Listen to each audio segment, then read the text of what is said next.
दोस्तों नमस्कार। यूपी के रामपुर से इस समय एक बड़ी खबर आ रही है। समाजवादी पार्टी के कद्दावर नेता आजम खान और उनके बेटे अब्दुल्ला खान को डबल पैन कार्ड रखने के मामले में एमपी एमएलए मजिस्ट्रेट कोर्ट ने 7 साल की सज़ा और 50-50 हज़ार रुपये का जुर्माना लगाया है।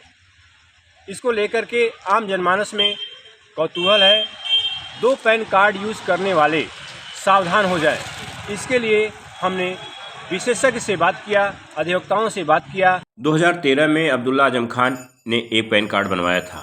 फिर 2015 में पिता से मिलकर एक और पैन कार्ड बनवा लिया, जिसका प्रयोग 2017 के विधानसभा चुनाव में नामांकन के समय किया था। इसी मामले में एमपी एमएलए कोर्ट ने धारा 420, धारा 467, 460 और 471 और 120 बी के तहत सजा सुनाई है। सभी धाराओं को मिलाकर पिता पुत्र को 7 साल की सजा और 50-50 हज़ार रुपये अर्थदंड लगाया गया है।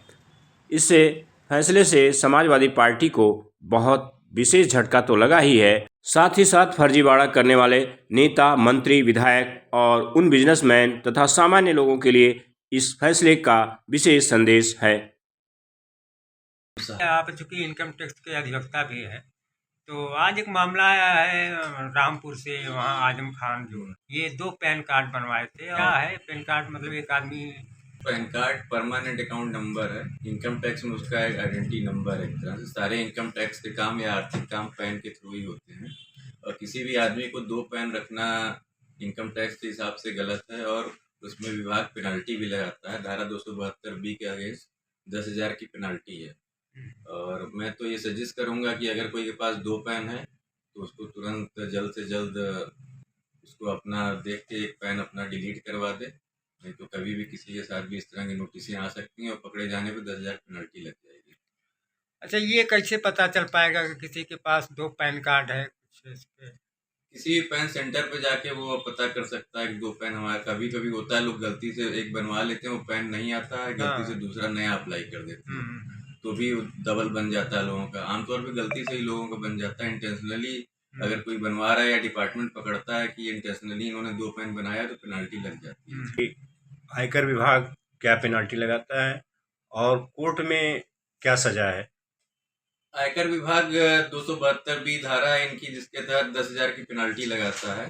और कोर्ट में अगर आपने डबल पैन के साथ किसी तरह कोई फ्रॉड किया, कोई आर्थिक अपराध किया, तो कोर्ट 420 या जो भी जिस भी धारा में मुकदमा दर्ज होगा उस हिसाब से सजा या पेनल्टी लगाए। किसी के पास 2 पैन कार्ड है, किसी भी पैन सेंटर पे जाके वो पता कर सकता है कि 2 पैन हमारा। कभी कभी होता है लोग गलती से एक बनवा लेते हैं, वो पैन नहीं आता है, गलती से दूसरा नया अप्लाई कर देते हैं, तो भी डबल बन जाता है लोगों का। आमतौर पे गलती से ही लोगों का बन जाता है। इंटेंशनली अगर कोई बनवा रहा है या डिपार्टमेंट पकड़ता है कि इंटेंशनली इन्होंने 2 पैन बनाया तो पेनल्टी लग जाती है। अंकित, अच्छा गौरव जी, ये पैन क्या है और कहाँ किस डिपार्टमेंट से बनता है? देखिए, पैन जो है ये फाइनेंशियल आईडी है, जो गवर्नमेंट ऑफ इंडिया जो है इनकम टैक्स के थ्रू इसको अलॉट होता है। अच्छा। ये आपके जीवन काल में एक ही बार बनता है। हाँ। पैन को जो पूरे नाम से जाना जाता है उसका नाम होता है परमानेंट अकाउंट नंबर, जिसको आपका एक फाइनेंशियल जो है आईडी है ये, जिससे आपके बैंक से या आपके कोई भी फाइनेंशियल ट्रांजेक्शन, इंश्योरेंस है, म्यूचुअल फंड से, जहाँ भी आप कोई अपना इन्वेस्टमेंट करते हैं या ITR अगर आपको भरना है, इनकम टैक्स रिटर्न जिसको बोलते हैं, उसमें यूज होता है। 2 बार एक इंडिविजुअल को पूरे जीवन काल में एक ही बार पैन अलॉट होता है। यदि किसी को 2 पैन अलॉट है वो जो है गलत है, क्योंकि इनकम टैक्स जो कहता है कि आपके जीवन काल में एक ही पैन नंबर होना चाहिए। क्या है? अगर आपको बाय मिस्टेक आपने अगर जानबूझकर बनवाया है तो आपकी जानकारी में है, यदि डिपार्टमेंट आपने अपने से खुद से सरेंडर नहीं किया, और यदि डिपार्टमेंट या असेसिंग ऑफिसर जो इनकम टैक्स का डिस्ट्रिक्ट लेवल पे होता है, अगर उसने आपको कहीं से भी इसको कैच कर लिया तो उसमें आपको 10,000 रुपये जुर्माना और 6 महीने की जेल। और कुछ चीज़ों में आपके बैंक अकाउंट्स जो होते हैं वो उसको भी फ्रीज किया जा सकता है। अच्छा। और अग्रिम जो भी संवैधानिक कार्रवाई वो की जा सकती है। 10,000 रुपये जुर्माना भी लग सकता है और जेल भी हो सकती है। इसमें जो गलती होती है या तो जानकारी का अभाव होता है, या तो आप जब किसी सेंटर पे, अथोराइज सेंटर पे जाते हैं और जो है आप जो डेटा देते हैं वो दोनों टाइम डेटा अलग अलग देते हैं। जब डेटा आप अलग अलग देते हैं, जैसे इसमें कुछ भी नाम आपका है उसमें आपने कोई चेंजिंग कर दिया या फादर नेम चेंज कर दिया या डेट ऑफ बर्थ में कोई चेंजिंग कर दी, तो ही आपको दूसरा नंबर अलॉट होता है।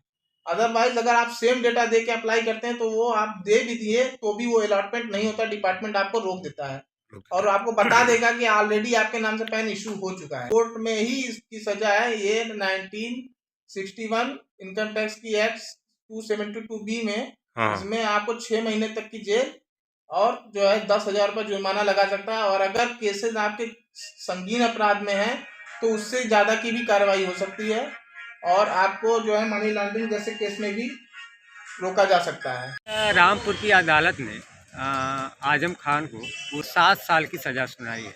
तो थोड़ा बताने का वो करेंगे लोगों के लिए, क्या जानकारी, जैसे पैन कार्ड क्या है और क्या महत्व है, दो नहीं होना चाहिए इसके। पैन का मतलब ये होता है परमानेंट अकाउंट नंबर। वो एक आइडेंटिटी नंबर है। वो मतलब किसी भी व्यक्ति का एक ही पैन कार्ड बन सकता है।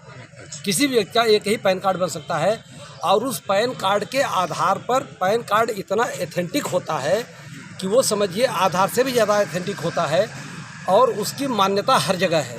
बैंकों में है, आप पासपोर्ट बनाने जाएंगे वहाँ आपको है, और आप जितना भी इन्वेस्टमेंट करते हैं, किसी भी एक व्यक्ति का निकालना हो किसके पास कितनी संपत्ति है, कितनी ज़मीन जायदाद है, तो वो पैन से जुड़ा हुआ लिंक जो है गवर्नमेंट रखती है कि किसी भी व्यक्ति की संपत्ति जो है वो पैन से लिंक्ड अगर हो गई है तो सब पता लग जाता है। यानी पैन इतना महत्वपूर्ण होता है कि एक व्यक्ति का समझ लीजिए कि सारा डाटा उस पर आपको मिल जाता है कि इसकी हैसियत क्या है। तो 2 पैन कार्ड बनवाने का मतलब ये कि वो बहुत बड़ा जो है अपराध हो गया। आप उस पर जो है डबल अपनी संपत्ति भी कर लिए, ये बहुत बड़ा आर्थिक अपराध का आधार बन जाता है ना। भाजपा के एक नेता थे आकाश सक्सेना, उन्होंने इस पर मुकदमा भी किया था पूरे एविडेंस के साथ और उस मुकदमे में उनको सजा हुई है थे। लेकिन जैसे कहा गया है ना, अपराध आदमी करता है तो अपराध करते करते मन बढ़ जाता है। सपा के शासनकाल में आजम खान के लिए कानून कोई मायने नहीं रखता था। वो कानून उनकी जेब में रख किया कि जो एक फर्जी बनवा लिया जन्मतिथि प्रमाण पत्र, लेकिन उसी फर्जी जन्मतिथि प्रमाण पत्र के आधार पर उन्होंने पैन भी बनवा लिया। अगर वो पैन न बनवाए होते तो हो सकता है जन्मतिथि वाले प्रमाण पत्र में तो उनको सज़ा हो चुकी थी, उनके लड़के के जो है सदस्यता भी खत्म हो गई थी। तो पैन कार्ड वाला मामला ज़्यादा गंभीर होता है और इस मामले में उनको 7 साल की सज़ा हुई है। इसलिए आजम खान हाई कोर्ट गए थे, उनकी अपील खारिज कर दिया। फिर आजम खान सुप्रीम कोर्ट भी गए थे, सुप्रीम कोर्ट ने भी उनकी वो अपील खारिज कर दिया था। आज लोअर कोर्ट से फैसला हुआ है, लेकिन ऐसी संभावना बन रही है कि वो जो है इससे निजात नहीं पाएंगे।